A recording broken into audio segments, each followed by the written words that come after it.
Cajun capital of the world. I'm the average Lafayette, Louisiana kid. See, I'm back on my...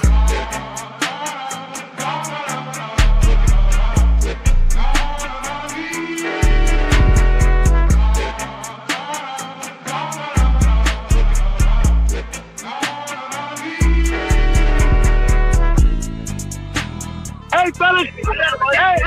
Hey, Rage Review said, congratulations. Say what's up, y'all. Yeah!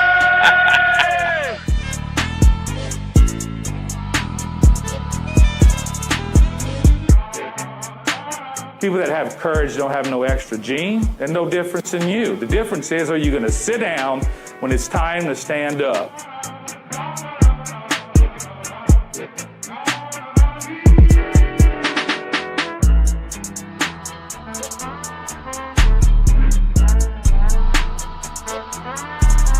Welcome into another edition of Rage and Review, post-game edition. Time to let the weekend soak in and figure out what the hell happened as Louisiana loses a series to ULM. We got my boy Natty Daddy Cole in the house with his natty in hand. What's going on, Cole? How are you, man? I've been better, brother. You made it out this weekend. Did you make it? You didn't make it out today, did you? No, we had some family errands we had to do to get ready for Easter. We're actually hosting Easter at our house this year, so we used this Sunday to kind of get the kids some haircuts and pick up some stuff for next weekend. So wasn't able to make it out to the ballpark, but got to tune in to Jay Walker and Brad Topham. Always appreciate the work that they do at the ballpark. So, but yeah, I was there Friday and Saturday night, and it was ugly, man. We have some things to talk about today. We do indeed have some things to talk about. I do want to say, before I forget to invite you, because my mom is probably watching, she said, did you invite Cole? Make sure you know you're invited to our little crawfish boil on Friday. So hit me up if you and the family are interested in coming, because I know you do one too, right? You do a crawfish boil on Friday? We actually used to, but now I work on Good Friday, so it's a little bit harder for us to, do what we want to do. Okay. So no, I actually don't have. I don't think we have plans, Nick. So I might be scheduling something with you, my brother. All right, I'll be good with that. Even if it's just a drink on Friday, we'll be good. Hopefully after a UL win over James Madison. But we'll take a quick break. We'll thank our sponsors. When we come back, we'll get into Friday, Saturday, and Sunday. So stick around. Don't go anywhere. We'd like to thank the following partners who make Rage and Review possible. Our title sponsor, the Best Stop Family Market, with locations in Katy and Baytown, Texas, Toledo Bend, Karen Crow, and of course the official location opened in 1986 in Scott. Visit the Best Stop and ask about the Rage and Review tailgate platters. Gulf Coast Bank, title sponsor of the Tailgate Show every Saturday 3 hours before kickoff. Planet Radio 106.7, Lafayette Roofing, The Yard Goat, Yes Please Branding and Marketing, Old Time Grocery, Stride Safety Solutions, Eat Lafayette brought to you by Lafayette Travel, Rage and Hydration, and Dr. Brett Venable at Recovery Chiromed. And we'd also like to thank our Patreon sponsors listed here. For only $2 a month, you too could have early access to uncut interviews before they air here on our shows. You also get an exclusive Patreon icon next to your name on Cajun Threads, the official message form for Rage and Review. If you are interested in joining as a Patreon, visit us at patreon.com/Rage and Review. Thanks to all of our corporate and Patreon sponsors for making this show possible. So, of course, thanks to all our sponsors for making Rage and Review a thing. Without you, we couldn't do it. In the Best Stop for the good food that you provide as well. Let's take I guess we start from the beginning. Yep, Cajuns up 3-0 on Friday night against ULM going into the 5th inning. ULM scores a run in the top of the 5th and then goes on to score 4 in the top of the 6th inning. Now, the concerning point is that Pruitt got us off to a pretty good start. And like it has been so common over the past few games, and I'll go through those stats in a second, we bring in a relief pitcher and we give up a home run and now we're staring at a 5-3 deficit, never recover, Cole. And I think that's the story of the game, is we couldn't, again, get our offense going. And I know you said we needed to score 4 to win, but one of the stats that was brought up was you hold them under 7, you're good. We held them under 7, couldn't score. Yeah, I mean, it was deja vu all over again, right? Same thing, same story as Texas State. Sawyer gives you a pretty good outing, 2 runs through 6 innings. Now, when he got pulled, he did leave some runners on base. You bring in Cole Flanagan, who, unfortunately, I'm going to rewind a week at Texas State in one pitch, gave up a grand slam and a 1-0, lead was erased to 4-1, and the Cajuns dropped Friday night. Same song and dance, this Friday against ULM. Sawyer Pruitt gets pulled after a 3-2 lead and gives up a 3-run bomb to make it 5-3. So, but that's been the story, Nick. We talked about it in the midweek show. The Cajuns just do not have a solidified middle reliever that they feel comfortable bringing in. Hindsight's 2020. Parker Smith came in after Flanagan and shut the door. Parker looked really, really good. And, at this point forward, I would pretty much bank on it that you're going to see Parker Smith out of the bullpen first on Fridays. But my story to you, and listen, I know we're going to get to Sunday. We're going to kind of go through the days, but I want to get to the topic right here. Why are we not seeing Cody Brash on Friday nights? If it's because that he's throwing too many innings on the midweeks, we got to figure out a better schedule, because Cody Brash his stuff is so elite. That's a guy that you need to, showcase on Friday nights. And the fact that we are not putting him on the mound on a Friday night is very concerning, because, you, me, Cajun Nation has seen enough of Cody Brash and the confidence that we have in him to where if he's first out the pen after, Sawyer Pruitt, there's a very damn good chance we get out of that inning and we find a way to win that game. And like I said on the midweek show, if you find a way to win the Friday night game, you have the entire weekend in front of you. It could have completely unfolded so differently. But going back to the root of the cause is just because we have not found a solidified middle reliever to come in after Sawyer. And, we're piecing things together. I'm hoping that Parker Smith in the future can take the baton and run with it. He certainly looked like he did Friday after Flanagan. But man, I gotta see Cody Brash on Friday nights. We have to figure out a better midweek schedule for him if that's what it takes to get him on the mound on a Friday. I think we really started seeing what Cody could do when we brought him in against Houston with bases loaded, 1 out. He got out of that jam, and then again during the midweek, he gets out of a jam for us. Today, he gets out of a jam for us. And the thing, I'm going to take it back. I'm gonna jump ahead a little bit, but I want to go back to Texas State game 1, where I felt there should have been an opportunity to bring Cody Brash in the game. We saw what he did against Houston. Maybe he pitched too many innings, and I get that. But like you said, then we need to figure out what's more important at this point. Is it conference or midweek? To me, that should be conference games take precedence. But game 1 against Texas State in the bottom of the 8th inning, Smith comes in for Pruitt. He gets a ground out. He gets a fly out. 2 outs, which has been a bugaboo for us again. 2 outs, hits with 2 outs, scoring with 2 outs. That's been a problem for us. Single, hit by pitch, walk immediately after getting 2 outs, okay? So we load the bases with Smith. We bring in Flanagan. He gives up a 3-run home run. Texas State game 3. Tillett gave up 11 through 4, okay? I'm not going to talk about that. It just happened. We were down by a lot through the 4th inning. But the point is, Pappenbrock came in for Pearson later in the game in the bottom of the 5th after a walk, wild pitch, and walk. 2 batters later, Pap gives up back-to-back homers. Let's talk about Southeastern on Wednesday. Top of the 6th, up 6-3.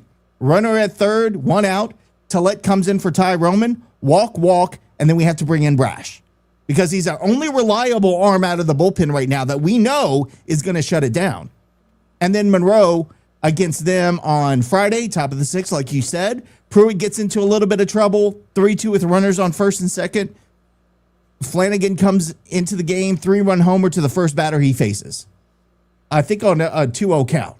Last night, down 4-3, 2 on, 1 out. Tillett comes in for Carter, first batter, 3-run homer. It's like the only guy I can count on and have confidence in at this moment, right now, consistently, is Cody Brash. That's a problem. Out of the pen for sure. I mean, and Parker Smith. I want to get Parker Smith. And Parker Smith, yeah, he's done a good job. But again, this is a week later, so we're talking small sample size. I need to see more of that out of Parker. No doubt. And listen, I mean, you could say the same thing out of, Garrett Carter. Because he did give up a run when he came in. You could say the same thing out of Pappenbrock, who now has as many strikeouts as he does walks. You were relying on Pappenbrock either to be your midweek starter or to be a middle relief guy. That's not panning out. I don't know where Pearson has gone.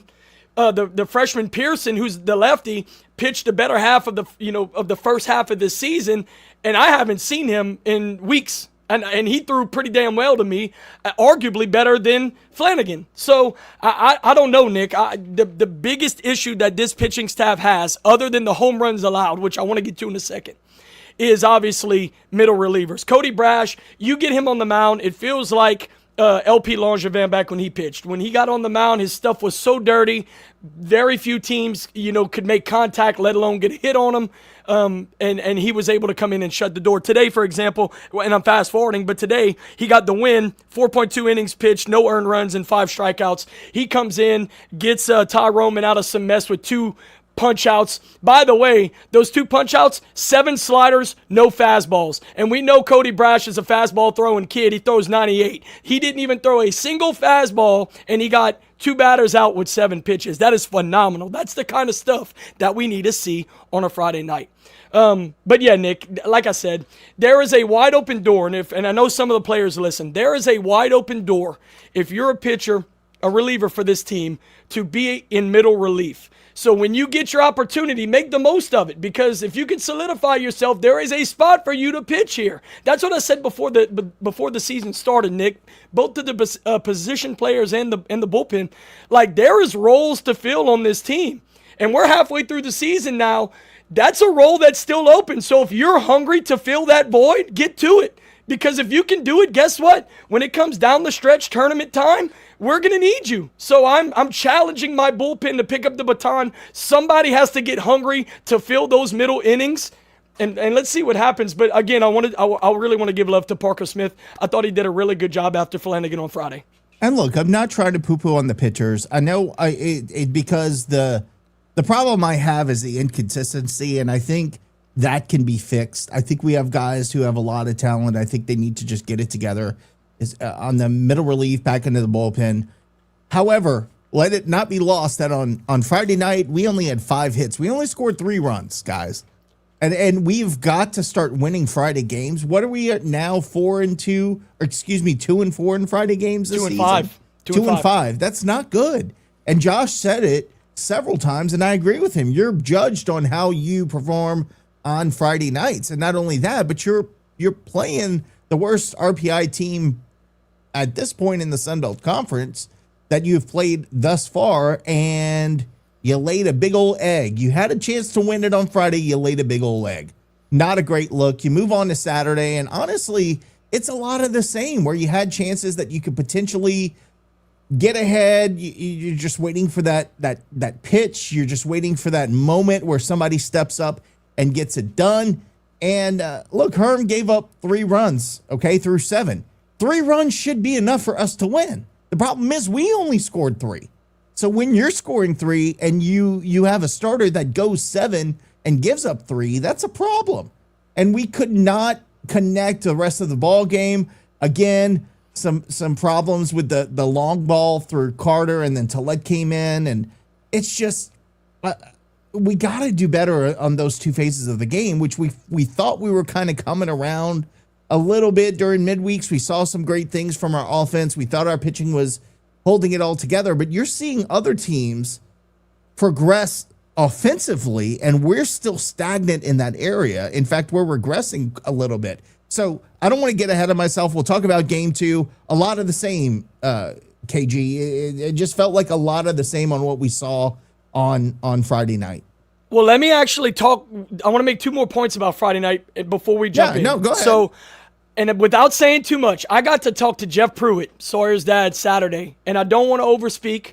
I just want to relay to Sawyer. One of my questions to him was, with this being the second outing, in a row that Sawyer got us out with no runs given up or very few runs given up, is he starting to get discouraged?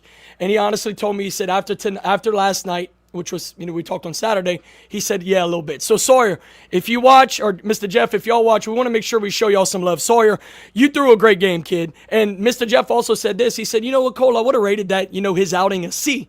I said, well, Mr. Jeff, if you rate that outing a C, and he got out of that game giving up, dude, he gave up 2 runs through 6 innings on a Friday night. If you rate that a every C, Friday, brother. If that is a C to you, and you give me A, but whatever you rate as an A, he's going to be a freshman All-American. He's already on track to be a freshman All-American this year. So all I'm saying, I want to make sure I reiterate, Sawyer Pruitt, thank you for the work that you're doing on Friday night, because it does not go unnoticed to the fans. I know that you're not getting the run support you might need from your offense or the pitching support you might need from your teammates on the back end, but the fans see what you're doing when you take the mound on Friday night. I want to make sure you feel that love. So thank you for the work that you put in for those innings. And brother, and before you go, I want to say, talk to Simo, man, because Simo's going to tell you the same thing. It was frustrating as hell last season for us watching Simo do what Simo does and not get the run support. That's how we feel with you, brother. But hang in there. I'm hopeful we get it together. Fingers crossed. Like I told you, what else can I say? Like I told you when we started the show, deja vu all over again, right? And the last thing I want to say about Friday night is the offense, right? So even after the home run was given up, it was 5-3. You still had 12 outs to go, right? That only happened in the top of the 6th. You had 12 outs to cut a 2-run lead, and we did absolutely nothing with 12 outs to go. Bro said it on the stream, and we say it all the time. Once we went down 4-3 or 5-3, whatever the score was, once we went down, once that homer was given up, you felt like it was insurmountable. We could not score to cut that lead. Brennan said it, and we're all saying it too. He said what we're thinking. It felt like it was an insurmountable lead at that point. Which is just crazy to me, because we've seen so many times this year where it only takes a walk or maybe a hit by pitch to get one guy on, and then we cause havoc on the bases, right? So like that was what was most infuriating to me, is that even though you gave up that home run at that point, you still had 12 outs to make a difference and to get back into the ball game. And we did nothing. So I'm gonna let Friday night die right there. Like you said, you end up losing 5-3, but ultimately we had 12 outs to get ourselves back in position to win that game, and we couldn't do it. Wait, actually, I do want to say one more thing. In the 9th inning, we had the winning runs on base, and Noah Lewis fake bunts with a strike on him with 2 outs. What is that? Wait, man? Let me say this. If you are a D1 baseball player, not a JUCO, not an NAIA, if you are a D1 baseball player, ML Tigmore Field's dimensions are 330 down the left field line, right? There is a very good chance that you can hit a ball 331 feet, right? So listen, if you want to try bunting in anywhere between the 1st through 8th innings, to cause havoc, sure.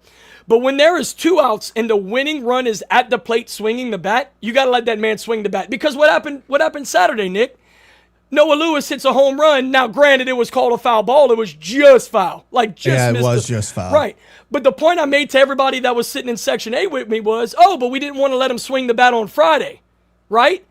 When you have the winning run at the plate, you let that man swing the bat. You let him do whatever he's got to do, because one pitch can win you the ball game.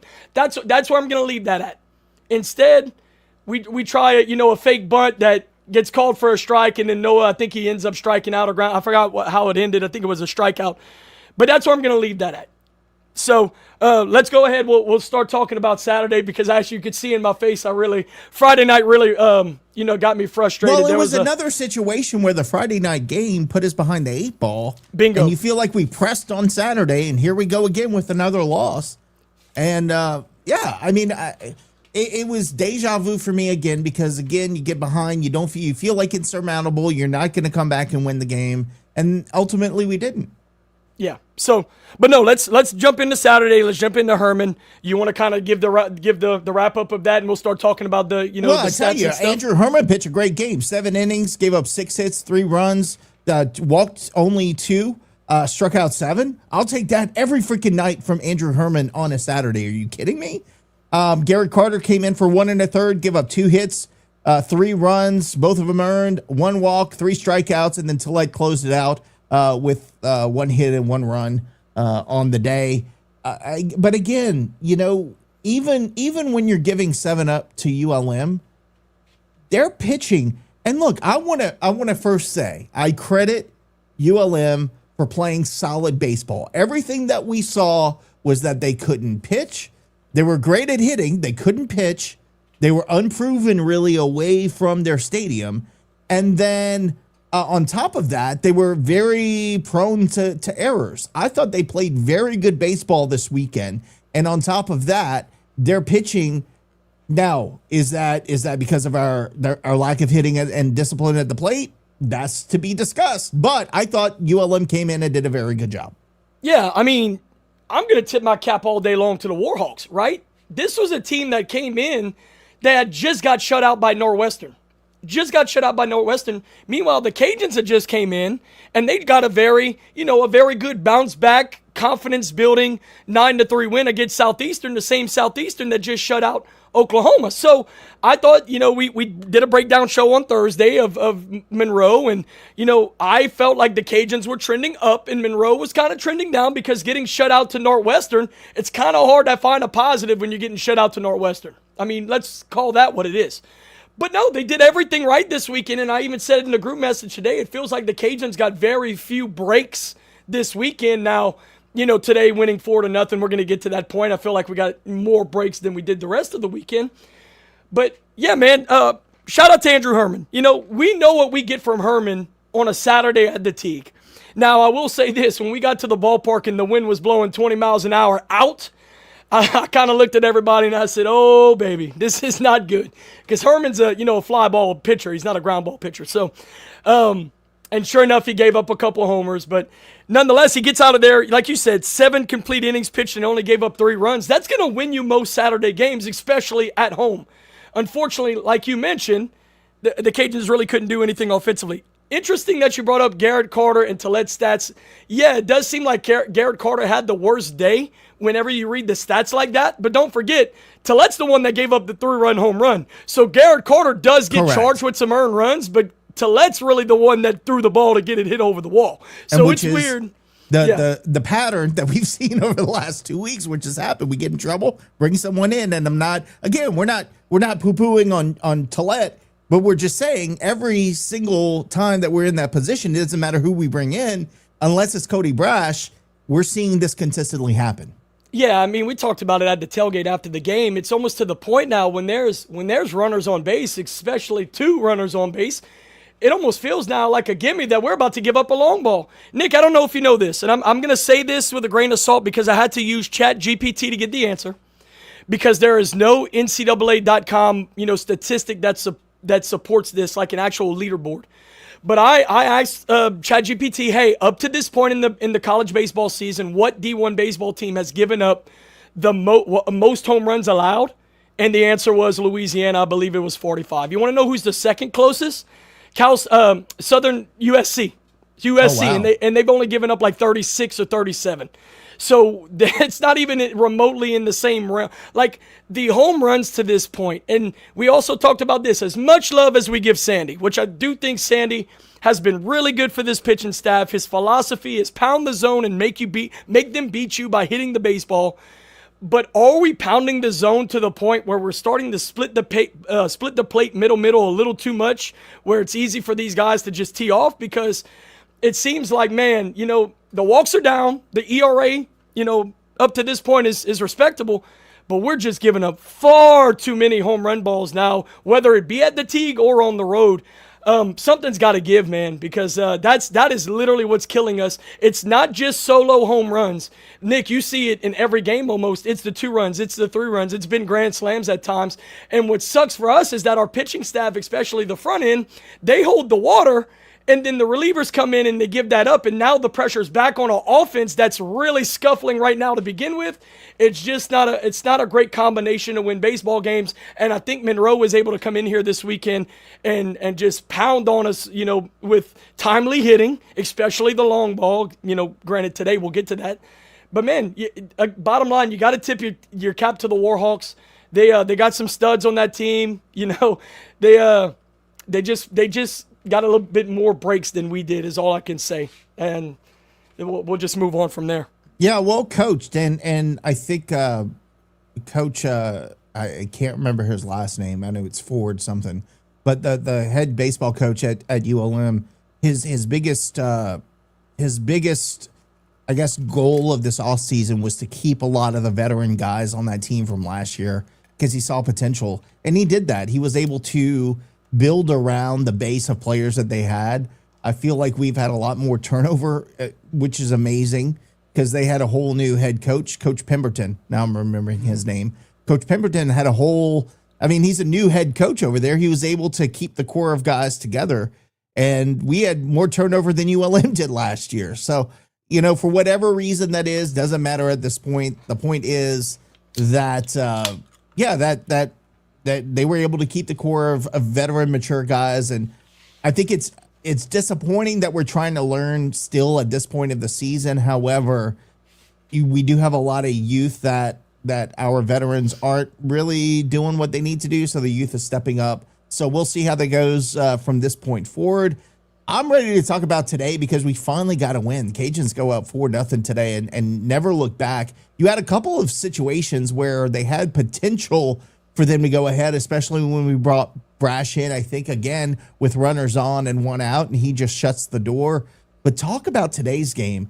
Again, we had to scratch for every single opportunity that we had. We had 7 hits on the day, 4 runs. We still left 10 on base, which you'd like to see some of those guys moved over and score.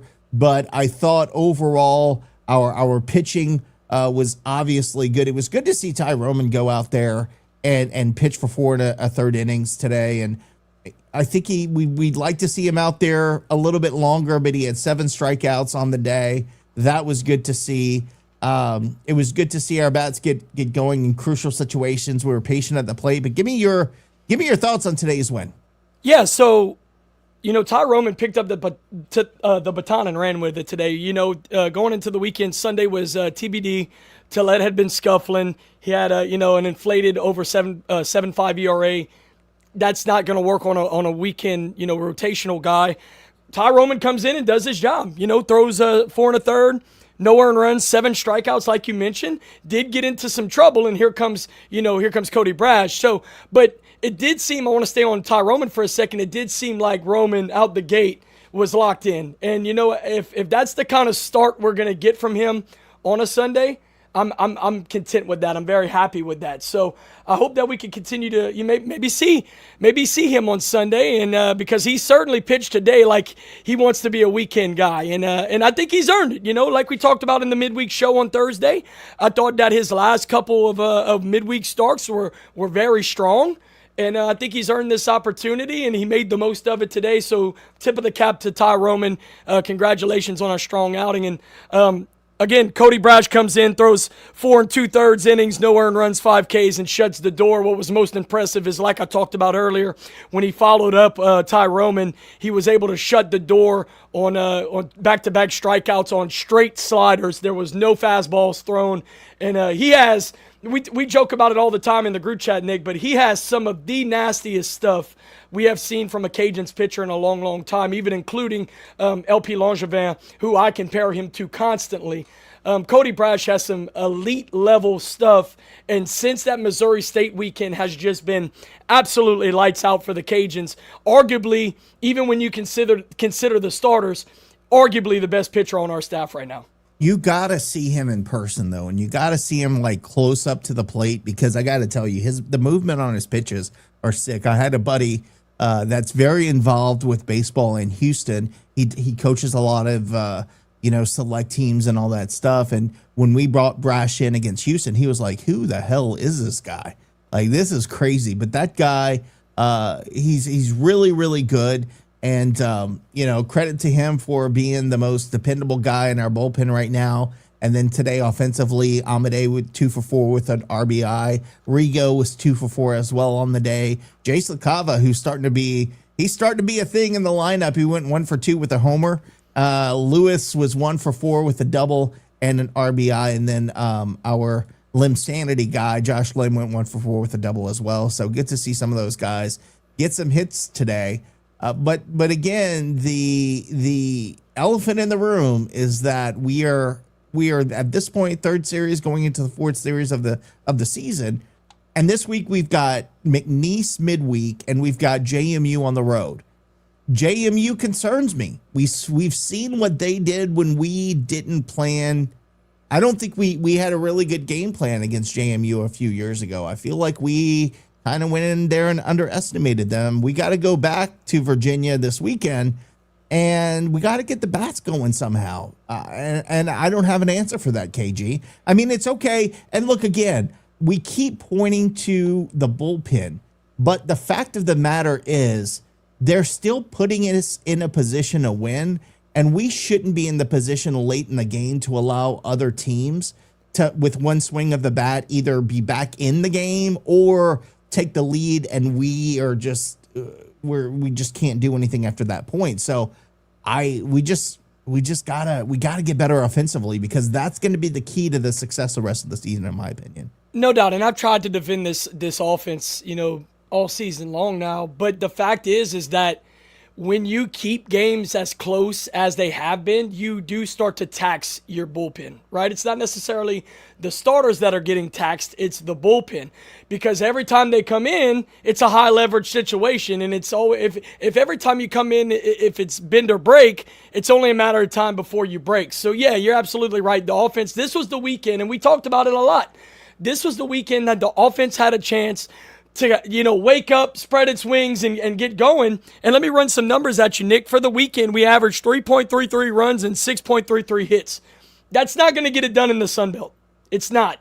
If you're only averaging anywhere between 3 to 4 runs and 6 to 7 hits, that's not going to win you a lot of ball games. So I was hoping, like Jerry was, and I know Jerry was very, I'm going to use loud for a better word, very loud about it on Thursday. He was expecting, as was I, the offense to really have a coming out party this weekend, because as we all thought, and I said it earlier, after Monroe got shut out by Northwestern, it seemed like they were trending down. We were trending up. I was expecting a very loud weekend with the bats, and it just didn't happen. Now today, we did enough today to get the win. You win 4-0. Again, tip of the cap to Roman and Brash. That combo right there almost seems like a Friday night combo. I mean, that's what it felt like today. Listening to it on the radio for sure. But your offense, again, only scored 4 on Sunday, when Sunday is notorious in the Sun Belt for being Sunday Fun Day in the Fun Belt, because that's when the runs get, to be football scores, and again, we kept it low. But no, I know you talked about Lee Amadei a second ago. Look, I'm going to put my beer down. Lee Amadei, hell of a job, kid. And I'm not even talking about at the plate. You are one of the all-time great defensive first basemen this school has ever had. That play you made with Jose Torres threw it back to you to double him up, where you had to pick that thing. That was crazy. Phenomenal. Listen, if nobody ever gives you any love, make sure you know that I do, because you will go down as an all-time great defensive first baseman for this ball club, and I do want you to feel like we appreciate the work that you do at first base. There's been so many times where you make a nasty pick that saves us in an inning. So anyway, Lee Amadei, this was your day, my buddy. You did a great job. But yeah, Noah Lewis has been a very steady force over the weekend. I want to say he's got a hit in all 3 games. If I'm wrong, I apologize. But Noah has been, especially today, he drilled one down the line. Josh Lim hit one off the wall, I believe. So LaCava hits a home run. So, the young guys, you're making the most of their appearances. But overall, we do need the seniors, the older guys, I say seniors, seniority guys, to step up and be a little bit more consistent, because that's the only way this offensive train is going to truly get back on the track, right? But no, Nick, I just wanted to say that, 3.3 runs a weekend is not going to win you very many Sun Belt series. That number has to improve. Now let's talk about the upcoming week. I know you mentioned we played McNeese. It almost feels like this McNeese game is weirdly kind of like Southeastern was last week, right? It feels like this is a get-right game. You got to go there on the road and play well. You want to get the win. That way you kickstart your week. And then you're going to go on the road to JMU. Now, JMU is not setting the world on fire, but you have to go on the road, which is always scary, especially in the Sun Belt this year. That is pretty damn good top to bottom. I said it all weekend long, and I'm going to put my hand up. I'll put my boot in my mouth if I have to. I considered ULM, even though they're 500 to this point, now they're better than that, I considered them a bottom-tier Sun Belt team, and they came into the Teague and put belt to ass. No more to say about it. But the good news is, now I'll give you the silver lining. You ended this week 2-2. You went 500 for the week. So even though this series loss against ULM, it's a rivalry series against Monroe, it doesn't make you feel, it doesn't make you feel good. It doesn't give you the warm and fuzzies. You still went 500 for the week. Your season is still in front of you. And you were able to get the Sunday salvage win with a shutout. So that should also make you feel a little bit better going into the Tuesday game. Handle your business on Tuesday. Let's go to JMU. Have a good weekend. Anything can happen. It's baseball. And, the season is fully in front of you. As long as we get back to playing good baseball on the back half of the year, I think we'll be okay, Nick. 866-454-RAGE, 866-454-7243. Call in option 1. We'd love to hear your takes on this weekend. Before we get to this week, I do want to go over the baseball standings after today's game. Well, let's look at some scores first. So Georgia State lost to Texas State today, 12-3. Georgia State gets swept by the Bobcats, and they get that road sweep. So they are, Texas State is looking, I don't know, maybe we were the cure for their ills after getting swept at ULM, but they went on the road and swept Georgia State as well. James Madison is defeated by Arkansas State. Arkansas State takes that series 2-1. Troy beats Georgia Southern today 11-5. They win the series 2-1. Coastal Carolina is on fire. They win against Marshall today 5-4, get the sweep over Marshall. South Alabama 12-1 final over Old Dominion today. They take the series 2-1. Southern Miss over App State 13-4. Southern Miss dropped the Saturday game, so that's a 2-1 series win for them as well. And of course, ULM wins the series over Louisiana 2-1 after the 4-0 win today. Looking at conference standings, in first place, you got Coastal Carolina at 9-0, 20-7 overall.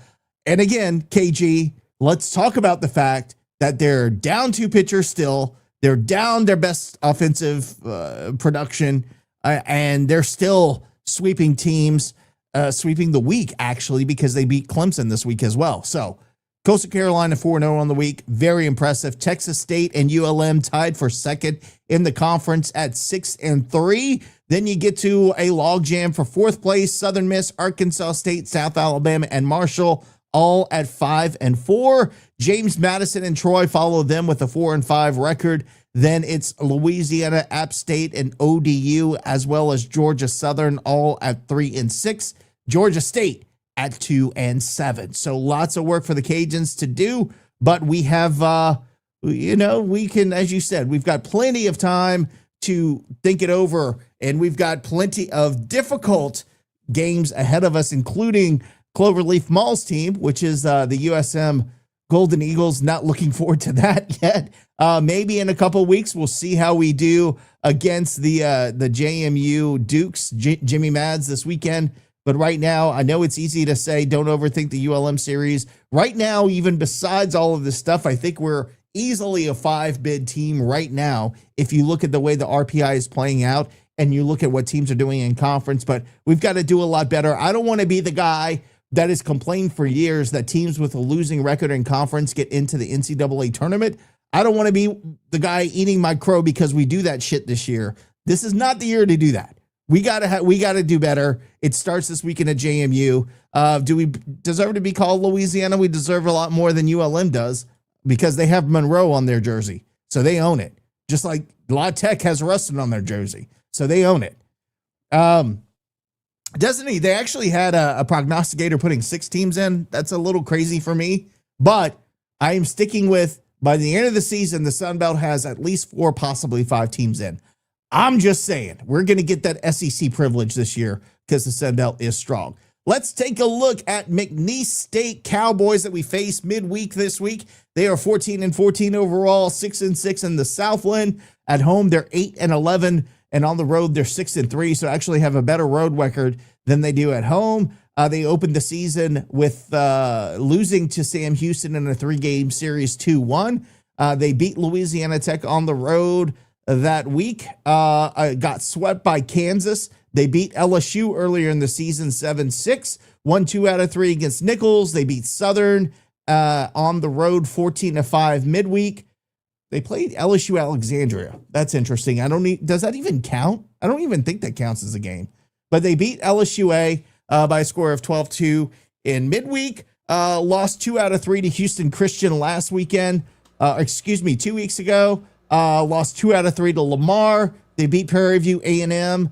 Won 2 out of 3 against Southeastern. And then this weekend lost 2 out of 3 to Abilene Christian. So they're right at 500. We cannot take this team for granted. We can't take any team for granted right now, KG.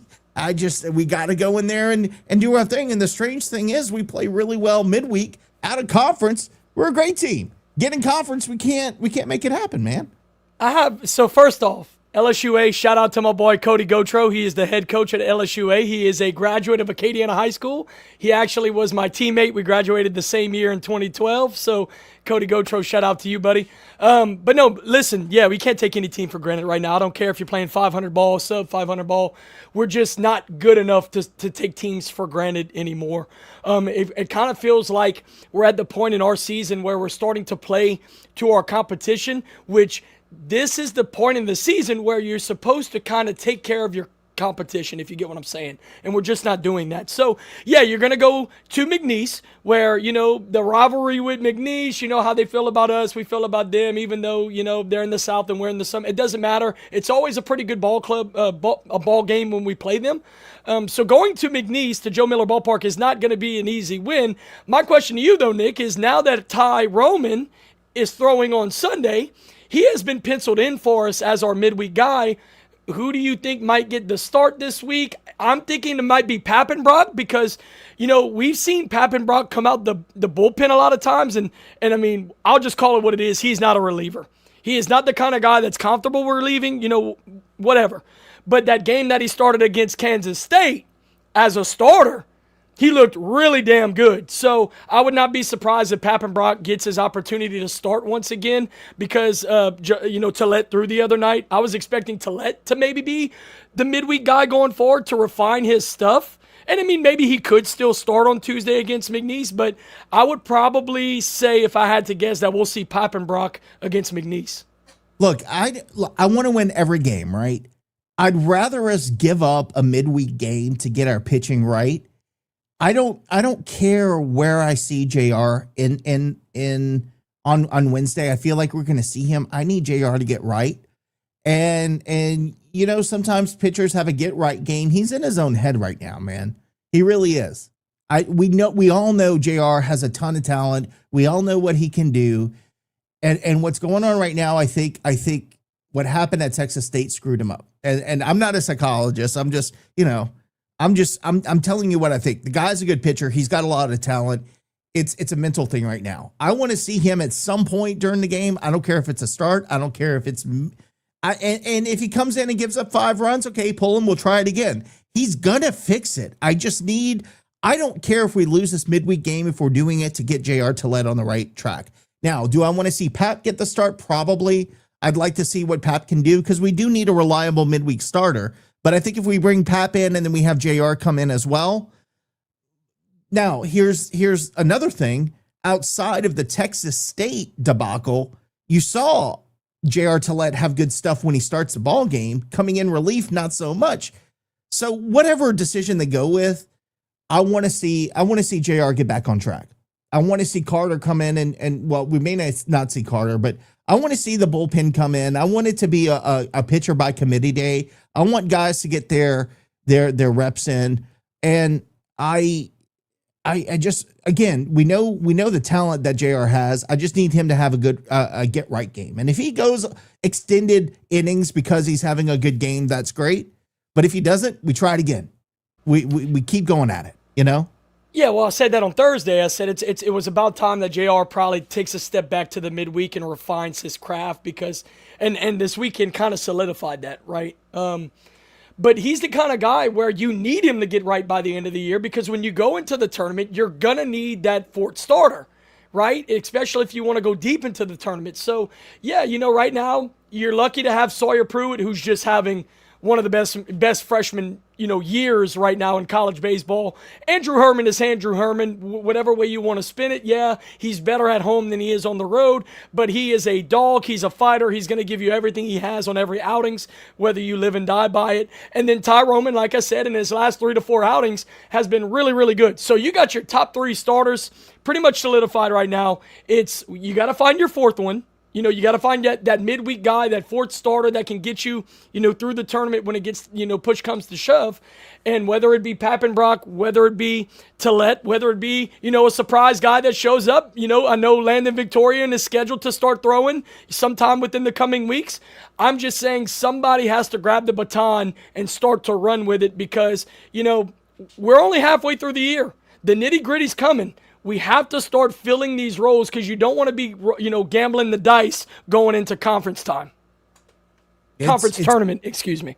Yeah, because that's when it gets real. And we're going to need guys like JR and Pappenbrock and all these guys to step up because that's really, when you come conference time, like other teams are going to rely on hitting to get them through the tournament. I think we have enough pitchers on staff to counter that with our offense the way it's playing right now, but those guys have to start stepping up, and that begins hopefully with McNeese. I want to see some more out of J.R. Tillett.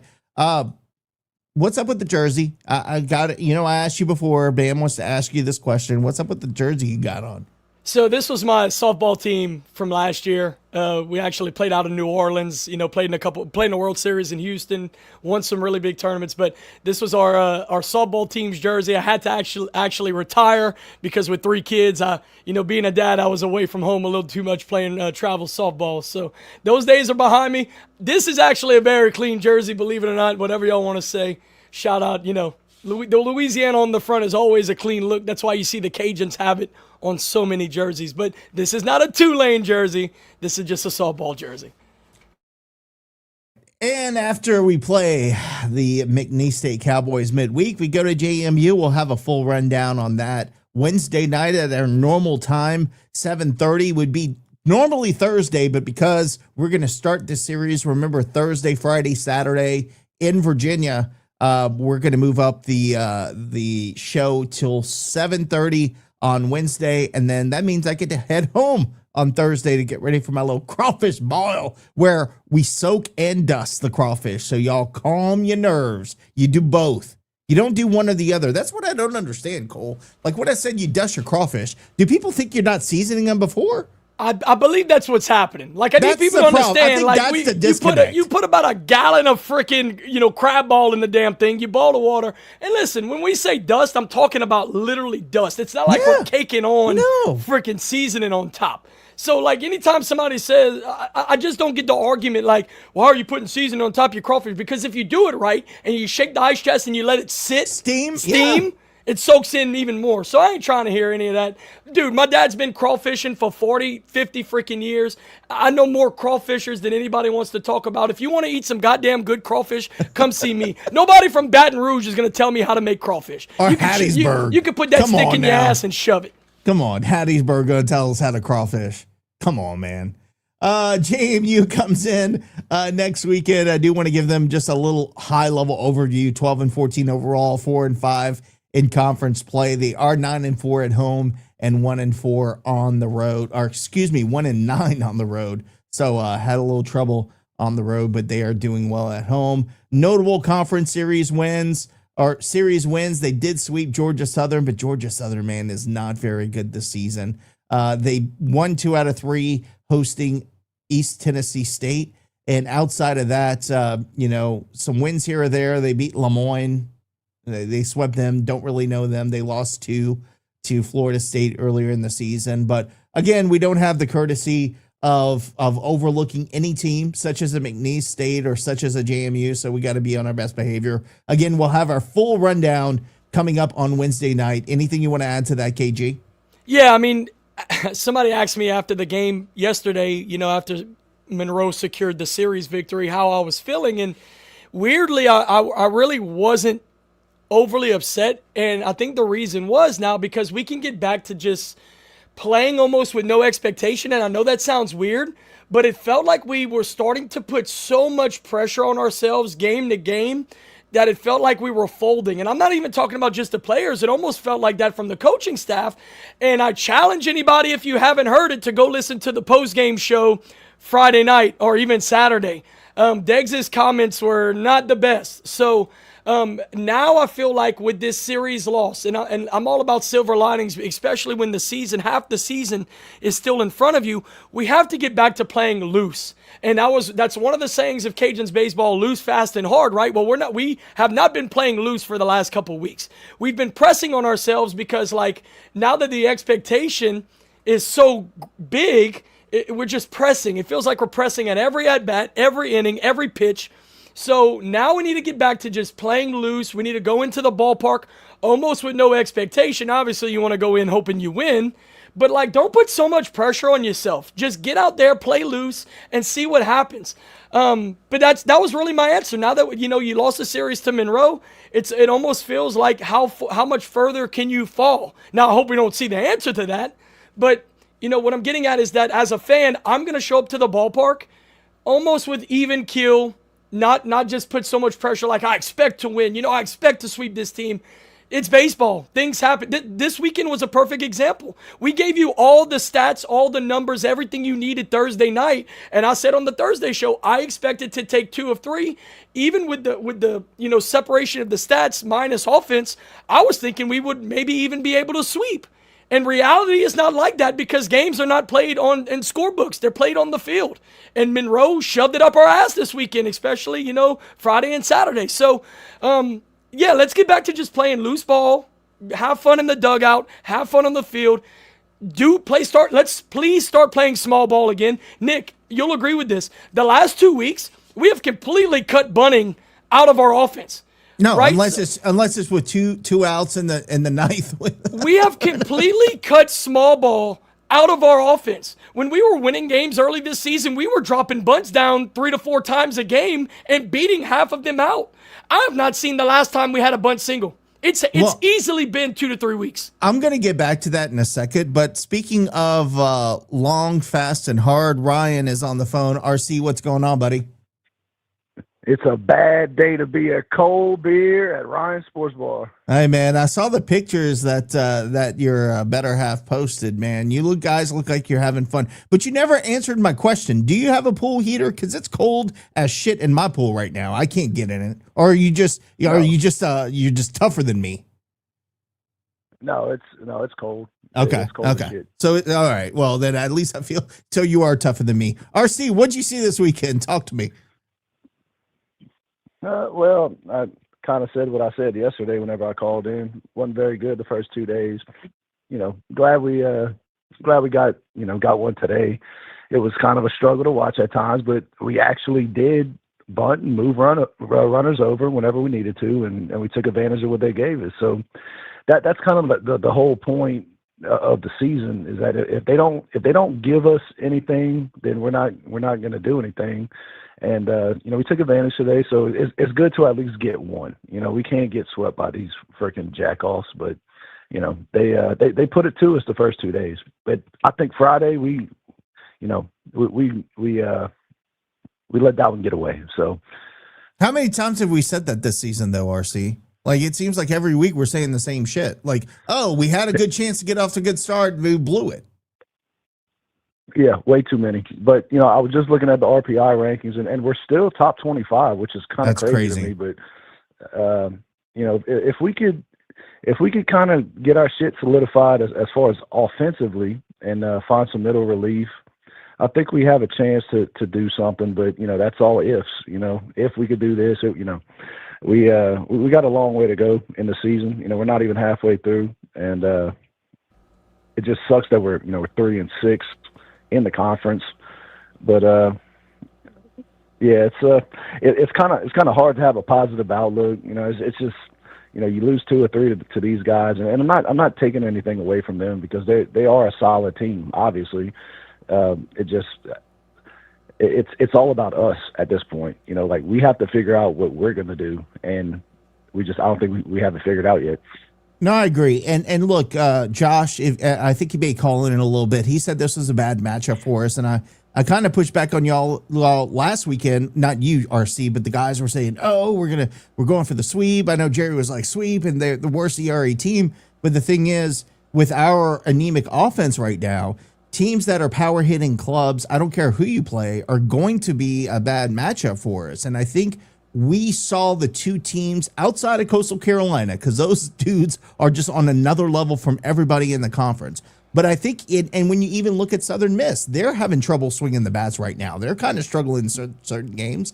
I think the matchups going forward are a little bit better for us, but that's not an excuse. We still have to be better offensively. No, and Nick, and look, I said this the other night. I am done talking about crackerjack ballparks and the other team's ERA. Agreed. I'm done talking about it, because the other teams hit in those ballparks and we don't.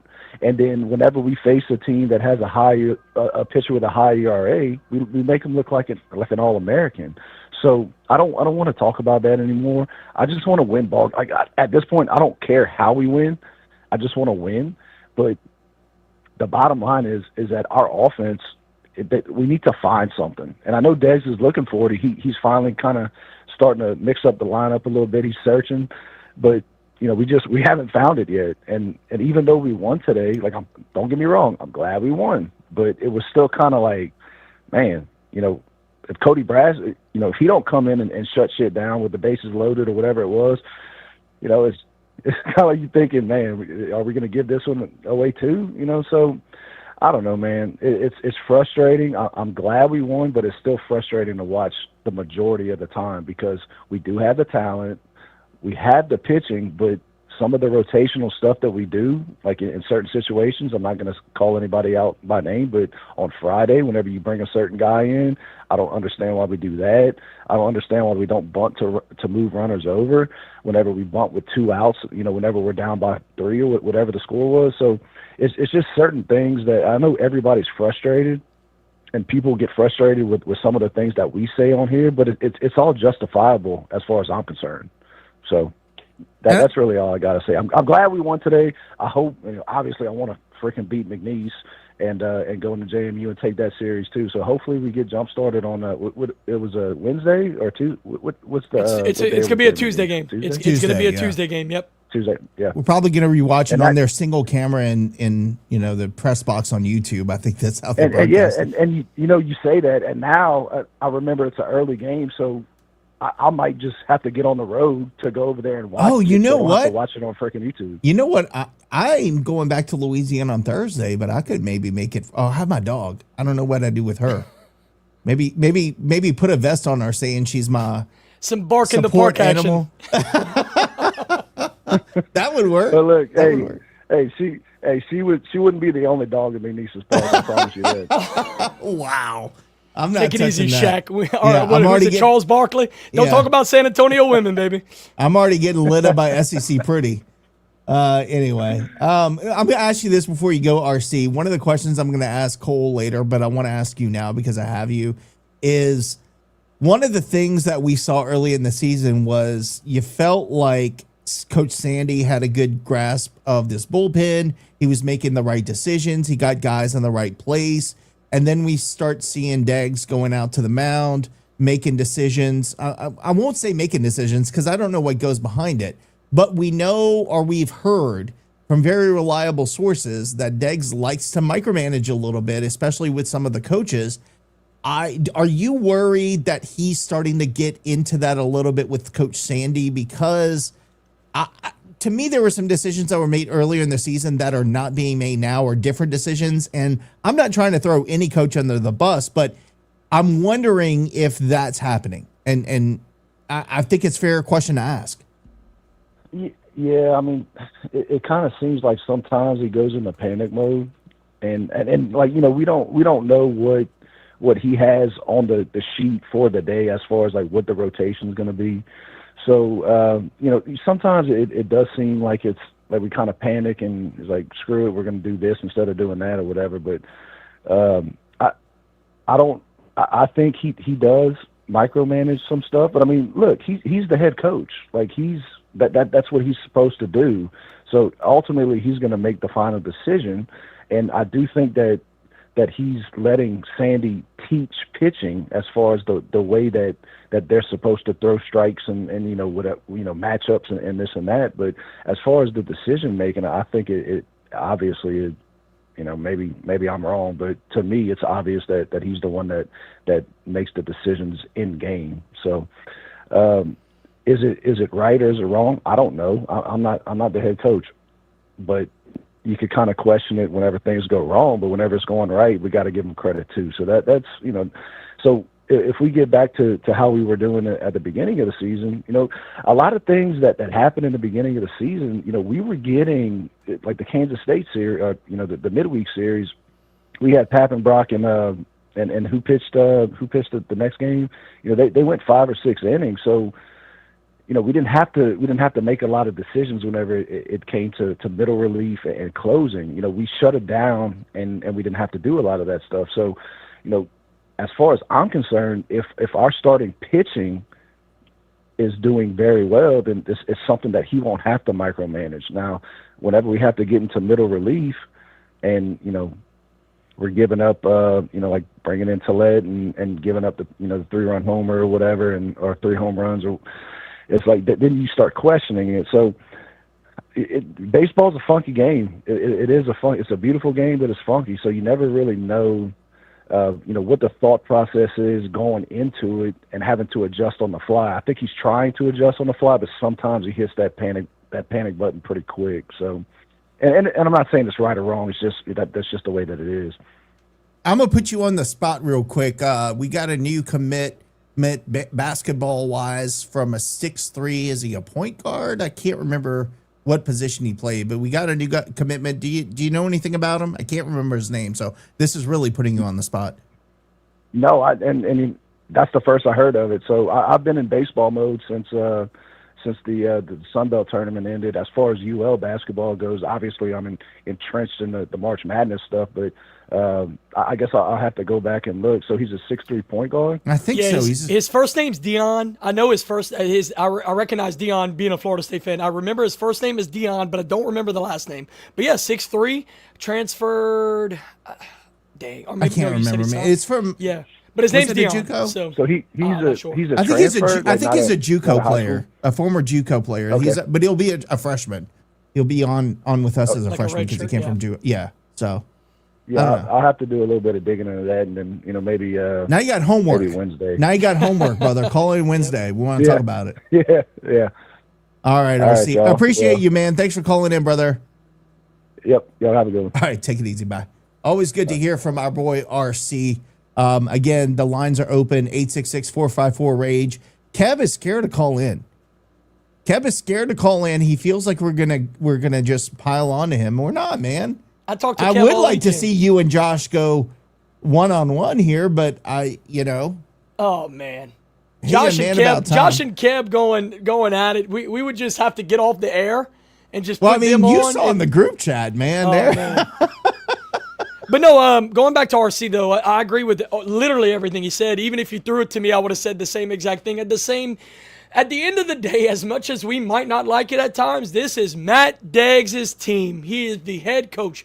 Whether he decides he can hit whoever he wants, he can pitch whoever he wants because he is the head coach. And I mean, we got to live and die by you live and die by the guy that's running the show. So ultimately, everybody that coaches under him is under him for a reason. So as much as we love Sandy and at times we credit Sandy, RC was right. We give Deggs a lot of hate for the losses, but it doesn't seem at times that we give him a lot of love for the wins. So this is his ball club until he's no longer the head coach here. Whether that's, in 3 years, in 6 years, in 9 years, whatever it may be, he's the head coach. He can, at the end of the day, honestly, it's not a democracy, it's a dictatorship. He's the one in charge. Well, got confirmation from a few people to the tune of 5 different folks. So some of those who said that they broke the news, I've heard from several people, so I'm not outing you, but I have heard and confirmed with several sources that there is an extension that was given to Deggs through 2029. We don't know the official details of that extension. We will find out because that will be a public record on the next Board of Supervisors hearing. They will have to present that to the board for approval. So once we find the details of the Deggs extension through 29, if that is in fact correct, because again, this is just sources, we will let everyone know. So to your point, yes, we're this is the Deggs era, and we just have to go with it. And I'm going to say one more thing about the Deggs era. So I think why people are getting a little restless is because when Deggs came in, especially right after he took Sam Houston to a super regional, which we were all very impressed with and we were pulling for him because of his success here in 2014, we were thinking that Deggs would come in here and we would have a consistent top 25 offense in the country, like what happened in 14, like what the success that he had at Sam Houston. And it just hasn't happened. And, Josh talks a lot about it. And, Josh makes good points at times. We didn't bring Deggs in here expecting to pitch and play defense. We brought Deggs in here expecting to be a consistent top 25 offense. And we have not been outside of, the Barges and the John Taylors and the Pastors. If you don't have those guys, I know we're playing the what if game here. You're a DeBarge away from, scuffling along 7 years into your tenure. So I think why people are getting a little restless is because we need a little bit more consistency from the offensive side, especially maybe from the recruiting side of things, where you got to figure out the kind of guys you need here that can jump in this lineup and produce. Now, and that's not throwing anybody that's on this current team under the bus. I think we have a great defensive team. We all love Liamade. Rigo has, really been a spark plug for this team. You got the freshman sensation, B-Rod at short, and then you got Drew Markle, who's been an absolute stud at third base, one of the best defensive third basemen in all of college baseball. So I don't want to throw any of the kids under the bus. We love them, but what I'm saying is, as a whole, it's kind of hard to argue with the offensive production when you're sitting at 250 in the country, which translates to about 250th in the country in college baseball. So that's why people are getting a little bit restless. Deggs came in here as the quote-unquote hitting guru, and we haven't seen it. Like the pack offense, whether it be the kids not, playing out his philosophy or connecting with his philosophy, I don't care. We don't know what goes on behind the scenes. All fans see is the outcome, and the outcome is, like I said, a team that's hitting 250 halfway through the year. Yeah, and I think it's fair to question decision-making. I think it's fair to question whether we have the right guys in the right place. I'll never bash a kid who decided to come to Louisiana publicly. I will never do that. I'm glad that they wear Louisiana across their chest, and I want them to love being here. So I'll never do that. And I think you get into Twitter's not a real place. So I think you take all of that with a grain of salt there, KG. Can I segue into that literal point? Because listen, I have a notepad here, and I take notes on everything. This is a notepad of weekend notes. And we have scratched through all of the weekend notes and all of the points I wanted to hit across besides the very last one, and this is a perfect segue. Twitter and Facebook is not a real place, but yet off the field, we have diehard fans arguing with former players. That cannot happen, and I'm guilty of it. And I'm not going to throw names out here, but there's some guys that, just a couple weeks ago were calling me out, but the point is that I don't want to throw names out, but I'm going to say this. There was a post on a Ragin' Cajun fan page. And if we can't, express our emotions or our comments on a fan page, where can you do it? Maybe a group chat, like offline. That's probably the best place to do it. But what I'm saying is you cannot have the fans and the former players going at each other on social media. That is such a disgusting look. There is no excuses, and nobody is right in that situation. That is just a situation where both parties are wrong. That just makes everybody look bad across the board. I don't care if somebody has a bad take and you want to throw him under the bus. That shit has to end. And it's sad that I'm the peacemaker because I was one of the ones back, 10 years ago before I had kids. I was going to say that. No doubt. No doubt. Oh, dude, listen. When I had kids, life has given me so much perspective that things are bigger than sports. Sports is an entertainment to us. It shouldn't be what you live and die by. Do I love my Ragin' Cajuns? Yes. But I will die for my wife and my kids far before I will ever die for the Ragin' Cajuns. So, point being, thank you, Nick. X and Facebook is not real life, right? if you want to have a conversation like that, walk around the ballpark and talk to somebody. Because we all go to the ball games. You know, Kate, we're averaging what, just a tick shy over $3,000 a game. I guarantee you can find whoever you want to find at the baseball game. You'll grab some beers and talk about your frustrations. Keep that shit off of Facebook because both parties are in the complete wrong, and I wanted to make sure I addressed that today. It's embarrassing. That's embarrassing behavior from Cajun fans and former players. Yeah, here's the thing I want to say is I will never tell a fan how to be a fan. You fan in your own way. If you're critical, you be critical. If you're defensive, you be defensive. But I'm not going to tell you you're wrong for feeling how you feel. Now, again, on this show, I will because I'm going to back my argument up and we'll have a conversation. But it's kind of funny because I didn't even know there were ULM fans in real life. And all of a sudden we drop a game on Friday night and I'm getting memed and like LSU fan Caden is laughing at shit that I'm like, what did I do? Like I stir the pot on Twitter, but that's not a real place. But then again, I also have people on the TSAB message board saying that between me and Hitler, they wish I would be taken out instead of him. Like that's the kind of shit that people are really writing, putting like on paper because of me talking about baseball and football.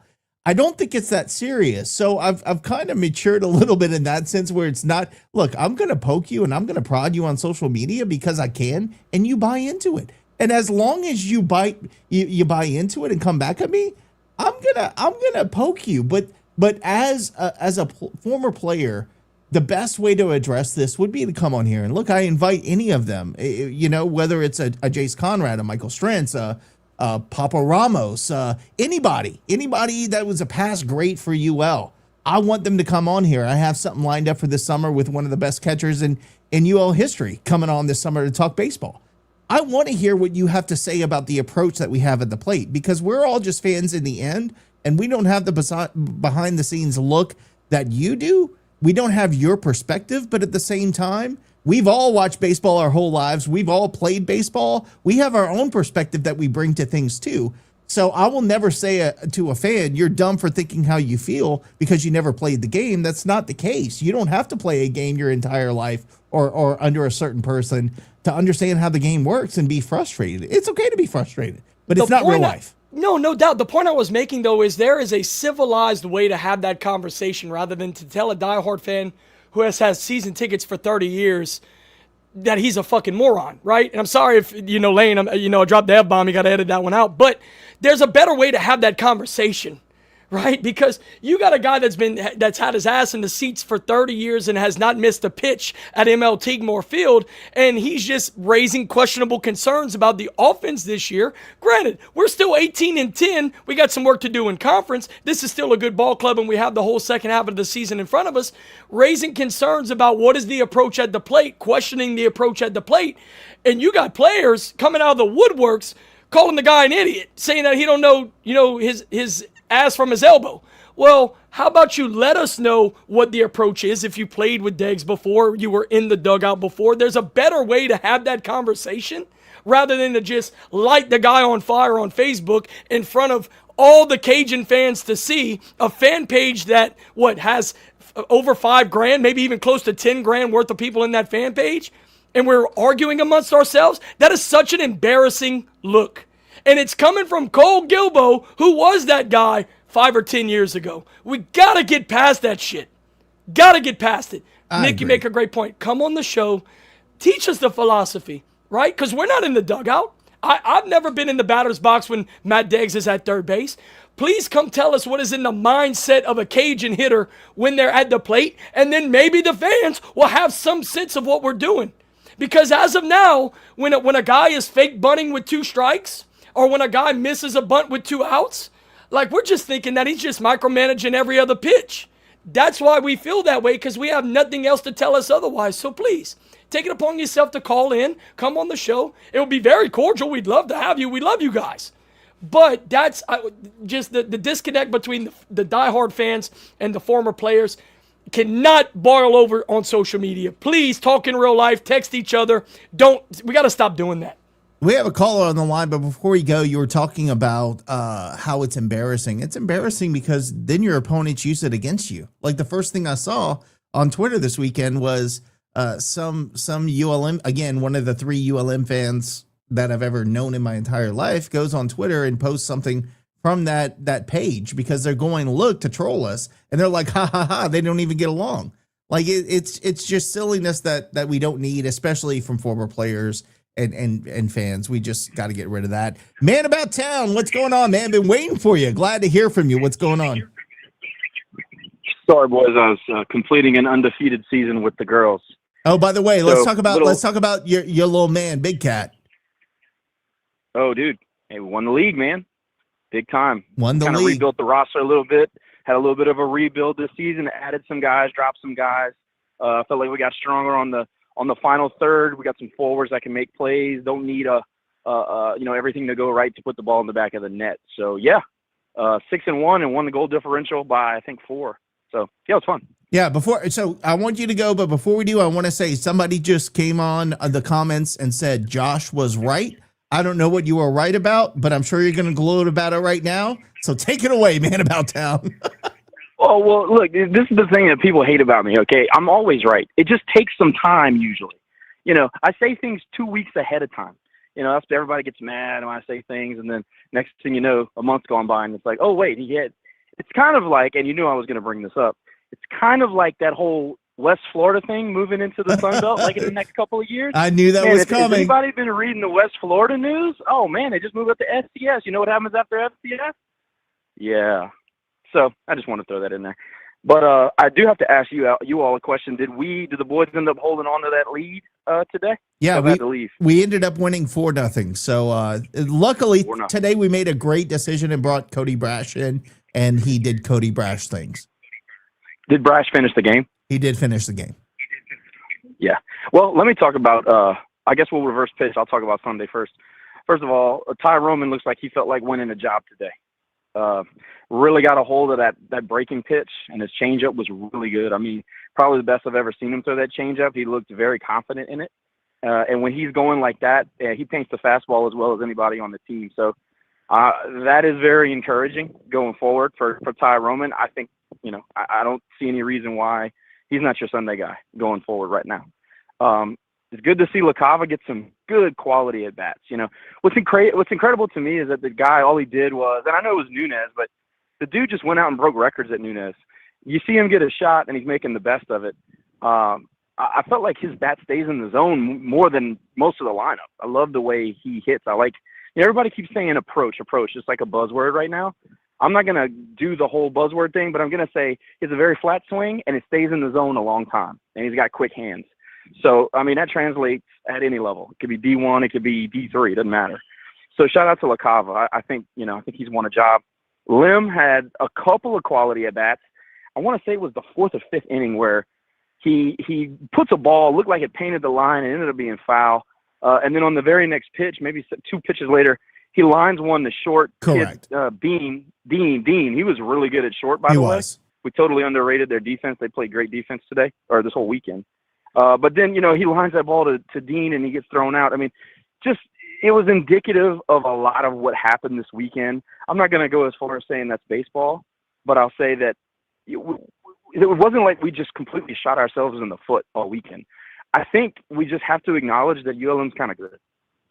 And I totally agree with you. People didn't want to acknowledge that. They didn't want to acknowledge that because it's ULM, and they didn't want to acknowledge the fact because they played like a 204 strength of schedule. I'm just here to tell you, that team beat us playing the game that we play. But I also said, if you remember during last week's show, when I was like pushing back and saying, well, is this record good? I think their hitting's good regardless of their strength of schedule. And everyone else thought, well, no, it's because of the strength of schedule. But I got to tell you, I still think their pitching's not. I think their pitching's middle of the line Sunbelt, and we for what? 18 innings couldn't do anything against them. Well, that's why I didn't like the matchup. First of all, you have an older lineup with a bunch of JUCO guys, a lot of established guys, older guys, up and down, 1 through 9. I think their best average hitter was in the 7-hole, DuPont. And we have a bunch of guys, we got a bunch of kids who anchor our lineup. We get freshmen that we're relying on to produce runs. And then, look, when you got something like that going on and you got some guys that are having some mental issues when it comes to, confidence, adjustments at the D1 level, being 18, 19, if you have a pitching staff that'll just go battle, I mean, I kind of like that matchup for ULM. That's why I said last week, it's a bad freaking matchup. And then on the other end, you got a pitching staff that the bullpen was starting to kind of come apart at the seams here the last couple of weeks. And you have a ULM lineup that battles. They may not be battle tested, but it's not their fault they had a bad schedule. They got to play the teams that are in front of them. And based on what they did, they took care of business. So it's kind of hard to judge. But I actually think that they're a pretty solid baseball team. Do I think they're upper crust Sun Belt? Probably not. But I don't think we're upper crust Sun Belt at this moment. And then, I'll kind of deviate from the games. I'll say that we're either going to have to say ULM is a pretty good team or we're going to have to say that we're a pretty bad team. There's no in between. I mean, after you come out of that weekend, one of the two is true. Hey, Josh, can I give you ULM's pretty good. Can I give you a quick stat real quick? That way, if you didn't know about it, you're about to. Both teams this weekend, and we kind of talked to each other. We talked about how ULM was on the bottom half of the Sun Belt in terms of fielding percentage. We expected them to kick some balls this weekend. Both teams combined through 3 games this weekend. 0 of the position players made an error. All the errors this weekend were on pitchers. That's unbelievable. And what did I say? I mean, and you and I, we agreed. When we found out that I think they were like 200 or like 192 in the country in defensive fielding position. When I saw that and I saw the amount of free bases that their pitching staff had issued, I said, oh, well, that fits right into what, we're going to try to do offensively. They're going to, crumble under pressure. Well, shout out to them. But you can also say, how many times did we try to move runners? How many times did we try to cause chaos? How many times did we put the bunt down? I mean, it just didn't happen. And not only that, Josh, they were ready when we sent runners from third that were dead ducks with a perfect throw. You have to think that well-coached teams like what we saw, and I think they're a very well-coached team, they're preparing and they're practicing the week before for exactly what we're going to throw at them. They know that if we hit it to shallow left field, we're going to try to get the guy out at home, and it seems like they're making perfect throws for a team that supposedly is bottom in the country in errors. So they're preparing for us when they come to play us because they know that's the kind of baseball we play. That's just, it's just one of the things that I'm not going to go into the whole Deggs is an idiot thing. It's just one of the reasons why I'm just so out on the Deggs experience. Everybody knows what he's trying to do. The whole chaos thing that used to catch people off guard, dude, the tape is out, as they say. The film is out. We know what you're going to do. I know he sent Lee Friday and everybody was mad about that. And yeah, you probably shouldn't have sent him. But there were some other times this weekend that we sent guys that I was fine being aggressive in those situations. I mean, it's just some of them we're going to disagree and some of them we're going to agree, but it's killing me though. It's kind of starting to become fashionable to say Deggs is dumb. I don't think Deggs is dumb. I think he's just like I said, he's at a truck stop casino pressing buttons, hoping to hit on something, hit the lotto. And I'm just sick of that. I'm sick of that, man. That is not sustainable baseball. Sustainable baseball is, hey, let's face pitching and defense, which is why I was bullish on the team to start the season. But then, like I said, the approach conversation, it's wildfire. Everybody's talking about approach. Yeah, that's fine. But also, why don't you let him have an at-bat? Let a kid have a freaking at-bat. You got Noah Lewis, who's finally starting to come into his own. On Saturday, he puts the 2 best swings on 2 pitches of the entire lineup, and that's no exaggeration. He comes up in a situation, 7th or 8th inning. We're down a run, maybe we're down 2 at the time, and he puts the bunt sign on when we had an RBI chance. Let the dude hit the ball. Let him. You want to get some confidence in a young freshman? Let him get a nice knock to tie a game, get some RBIs on the board. No, what do? Oh, well, he's got to be ready to do anything. He's got to drop a bunt. Man, F that. Let the kid find some confidence. Stop wasting strikes on fake bunts like it's freaking U8 Little League. I'm so sick of that crap.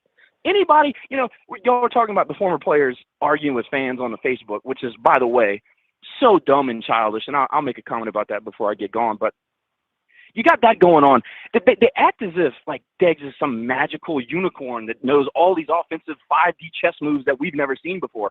No. Sometimes it's just a micromanaging guy with that type of behavior, trying to put his fingerprint on every damn play and every damn pitch in a freaking game.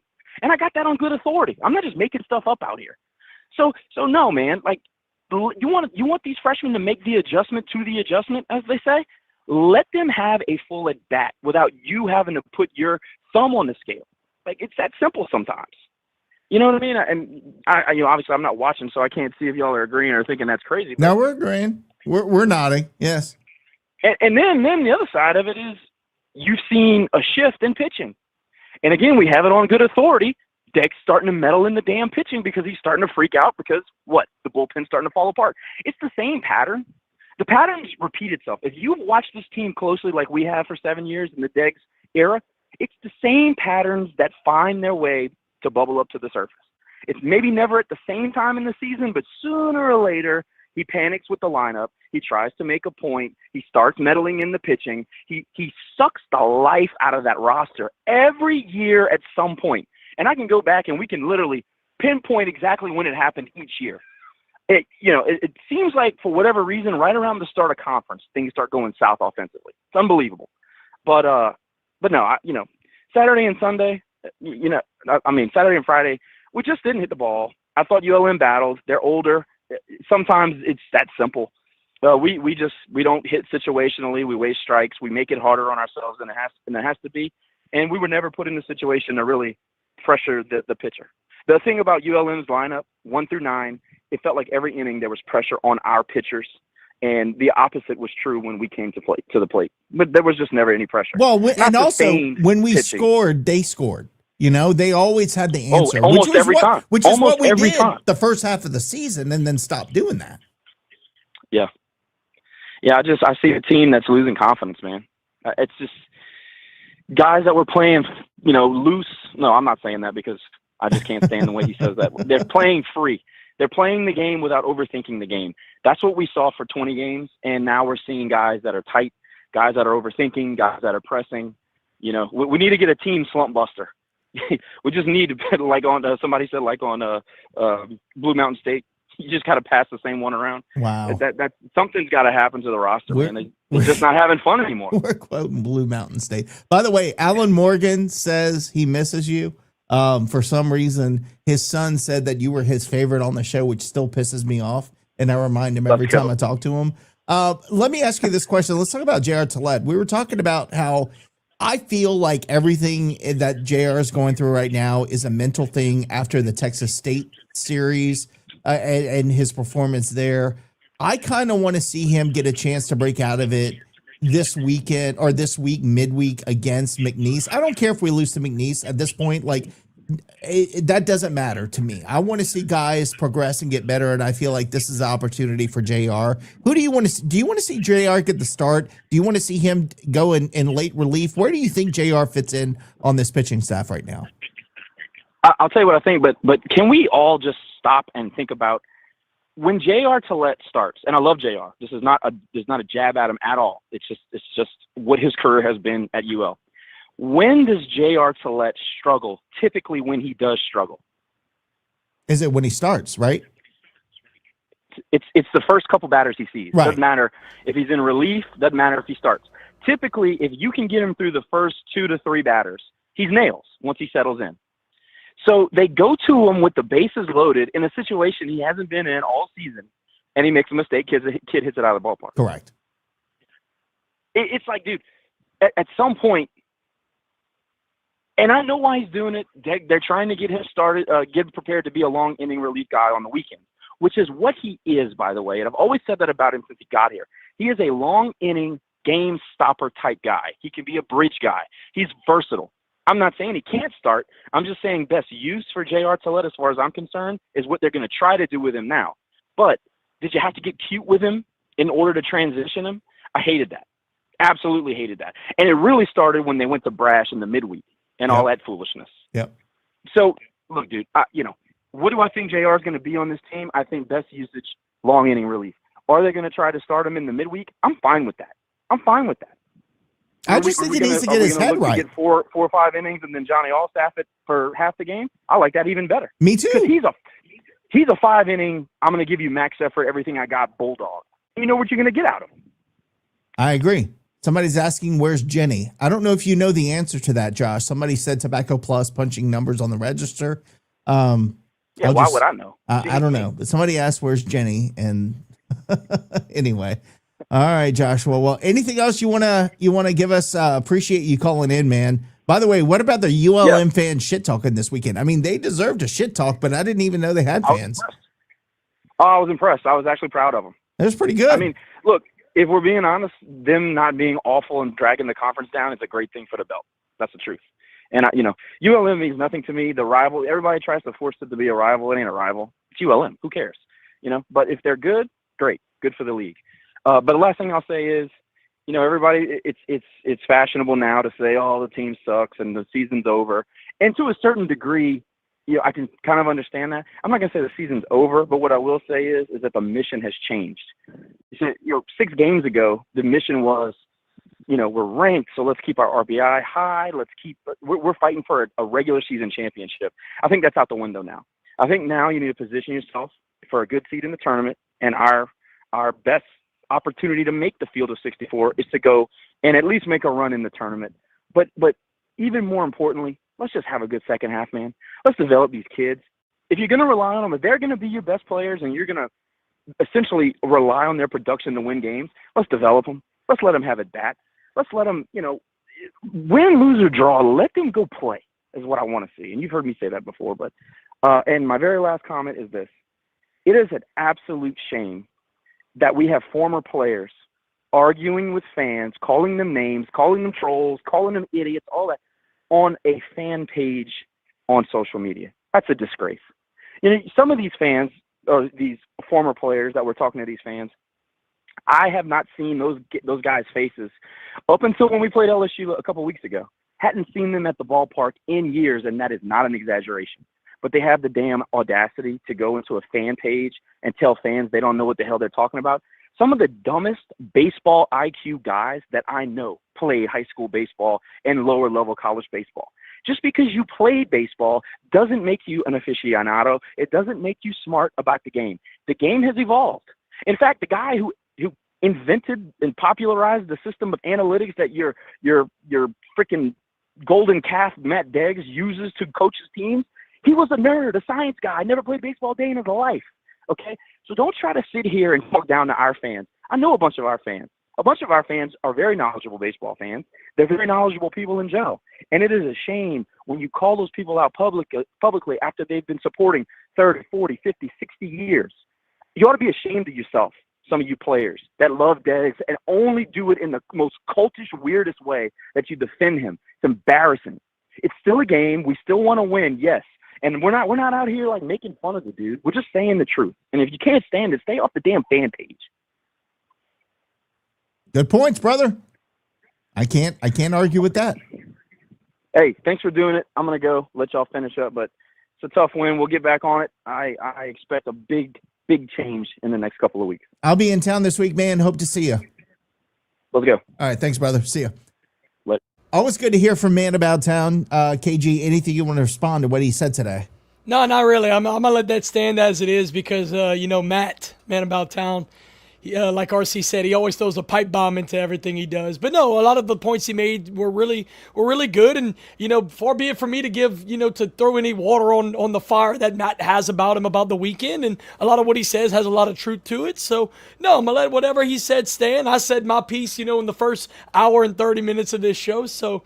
But bottom line, like Alan said, we miss Josh, man. He's a great addition to the show, whether he's calling in or on camera. He always gives a very real, a very honest take, and especially on a reaction show, a post-game show, we love Josh. I was able at the tailgate after the game yesterday to kind of pick his brain and see where he was about the weekend, and he was very honest with me. So luckily for me, even though we don't see him on the pod as often, I always get to sit with him at least once a week and talk with them. We're friends at this point. We love each other. So, Josh, thank you for calling in. Appreciate your outlook on the weekend. I just want to say Josh can be Simo's favorite and Alan's favorite. Jill, I'm her favorite. I'm just saying. I'm Jill's favorite. And I remember that. I think I invited Simo to my crawfish ball. I need to rethink that.